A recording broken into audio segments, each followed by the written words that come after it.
What was the atmosphere like? I mean, we did see workers of different categories parading at the Eagle Square. Help us relive the moment while you were there. Well, it was pretty exciting. Our workers were excited. Of course, you've got to take pride in your work.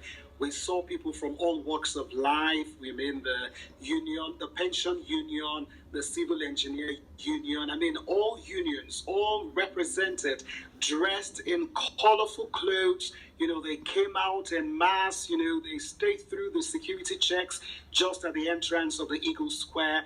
And, you know, they just so happy, you know, to come out and, you know, a luta continual, the struggle continues, you know, keep shouting for better welfare for workers. And of course, the theme for this year's May Day celebration event is People First. That's the theme. And, you know, we saw the likes of Ayuba Waba, you know, call on the government to do something to improve the welfare of workers. And also the NLC president, you know, who made fun, just like you read, of the salary, so-called salary increase announced by the federal government on Tuesday night. So it was pretty exciting. A lot of workers, we were thinking the fuel scarcity situation was, you know, deter workers from coming to the Eagle Square, but they came out in mass. The arena at the Eagle Square was packed out to full capacity. So it was pretty exciting to see that workers, you know, really care about what they do and, you know, will come out to,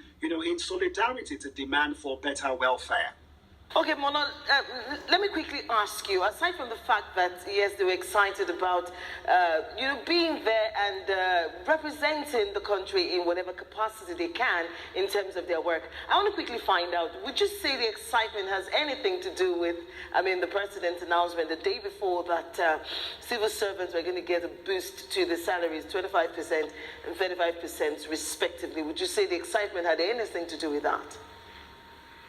No, I don't think the excitement had anything to do with that. It was just the excitement of the fact that today is International Workers' Day. So the federal government declared today a public holiday. So it's more of like a time to just relish in the fact that you were working, you're building the nation. So it's just all about the positivity surrounding the fact that today is Workers' Day. But to be truthful with you, I mean, the workers were not excited about the announcement from the federal government yesterday. We've got a soundbite. I and some of my colleagues on other media stations, we interviewed the NLC president just before the event started, and we've got the soundbite. So we'll just play it and then we'll talk some more.